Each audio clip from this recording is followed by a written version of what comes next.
All right, let's get started with the LinkedIn skills that pay the bills.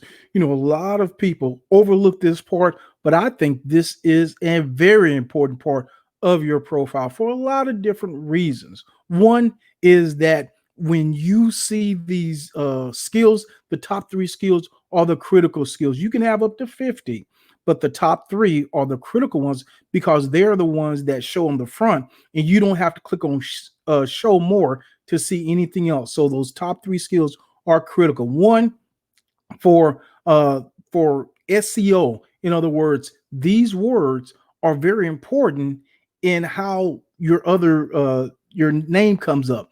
Now they are not the only factor in search. I don't want to give that impression, but they do play a factor in search. Also, from just a visual perspective, if I have 99 on LinkedIn training and somebody else has 29, from just a visual perspective, people are going to give me more of credibility, of that authority, because I have it here. Now, as of right now, you can actually take some tests to test out of these. Well, I won't say test out, that doesn't sound very good, but okay, well, I guess I've taken all the tests that I can take. Uh, but there are some tests that you can take to get these skills and get them ranked and everything like that. But you can always add new skills. But here's the key: uh, your top three here should match your top three in your headline. That's called alignment. That's also why you want to make sure that your headline is in alignment with where you want to go, not necessarily where you've been, unless that's the field you want to stay in. So, if I'm a LinkedIn coach, LinkedIn training, I need to have LinkedIn here as well. And so that's going to be very important for you. If you have web developer, you want web developing skills in your top three. So that's very critical. Now, how do you get those in your top three? Here's the key: if you don't make a choice for what's in your top three, LinkedIn will default your skills to whatever you've gotten the most endorsements on. So let's say, for instance, you want web development, but you've gotten more endorsements because you've had them up here, your top three, as customer service, public speaking, and things like that. That has nothing to do with web development. So when people come to your profile, it's not going to look in alignment. So what you want to do, you want to click this little pin here. If you're not happy with your top three, see, they're already pinned up here. If you want to get rid of these, or well, you don't want to delete them, well, you may. If they no longer fit you, you may want to delete them. You would just click the trash can, and obviously you could do that. And you can obviously move these skills to whatever you want them to be, would have one in front of the other. That's fine.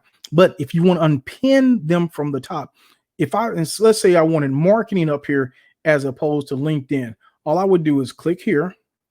Now LinkedIn is moved, and then I would pin marketing up there at the top.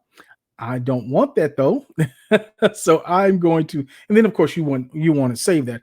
I don't want that because I want my LinkedIn back. So we're going to get rid of marketing, and I'm going to go down here and find my LinkedIn training, LinkedIn. There you go. So I want that to be okay. And they're saying that, hey, you know what? You can only have three. So if I have three, so I'm good. If I try to move another one, pin another one up there, it'll give me this error message. So it's letting me know, hey, three is all you can have. And so now I want to save that. And so that's how you get those up there. Now, so now that I've gotten my top three, let's say, for instance, that you wanted to use those as your top three. You're happy with your top three, but on those top three, you just don't have endorsements. So it's almost like you're starting over. That is no problem. It's no problem at all, because what you're going to do now going forward is you're going to make sure that anybody you talk to, you want to just ask them, hey, could you endorse my top three? That's why it's critical to have these as your top three, because now you don't have to tell them, oh, can you endorse these several skills? All you have to do is, hey, can you do me a favor? Can you endorse my top three? But here's where it gets a lot of fun. Here's where it gets real fun. So you go here to your connections. And these are going to be your first level connections that you're going to do this for. and you're going to, let me go to one I haven't gone to before. It doesn't look like I've gone to this one before. So I'm going to go to Miss St. Jacobs. I am going to go down to her profile, and guess what I'm going to do? I'm going to endorse her for one skill. Now, then you go back and you just keep going and going and going. What's going to happen is Miss St. Jacobs is going to get a notice that, hey, Sean Hill endorsed you for business relationship management. Then she's going to say, hey, thank you for doing that. Now, does this work 100% of the time? It doesn't. But you'd be surprised. It works a lot of the time. She's going to say, hey, thank you for endorsing me for that. Now, let me also say this. The only people you really want to do this to are people that are not in your target market. Well, why would I want to do this to people who aren't in my target market? Because you don't want to kind of, I would say, sell cheap people who are in your target market when you're asking them for endorsements. You want to have those people come on board and you want to ask them for sales. But for somebody that's totally not in your target market at all, and you really don't have an opportunity to bring them out as a customer, this works well. At least you can give them something of value, which is an endorsement, and they give an endorsement to you. Here's why you only do one though. You do one, you go back, do another person, do one, done one. And so when Miss St. Jacobs says, hey, thank you for doing that. Now I'm going to go back in. I'm going to do the other two. Then I'm going to send her a message and say, hey, no problem. I love helping people. I'm trying to develop my profile as well. Would you mind endorsing my top 3? You've already endorsed hers. Now, she's probably not going to have a problem. The majority of the time, people don't have a problem with it. They're happy to do it. It's an endorsement on LinkedIn.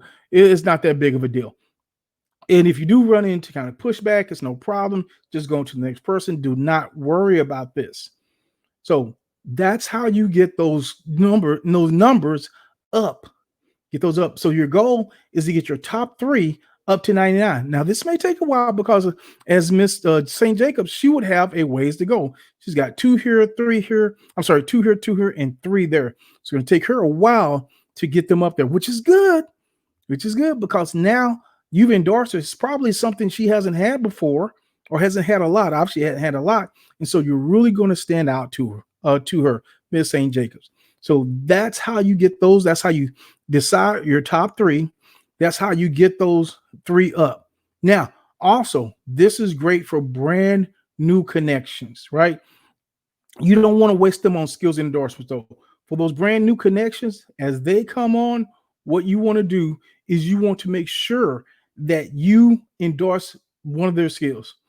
They're going to say, hey, thank you for endorsing me for that. I really appreciate that. Then that's when you say, hey, no problem. Can you tell me about your business? Now, guess what you've already done? You've already given them an endorsement. You're asking about their business. You're already on their good side. So that's the skills and endorsement section. That's how you get them up. And I promise you, you do that enough, you're going to have tremendous success on LinkedIn. With that being said, I look forward to seeing you on the next video.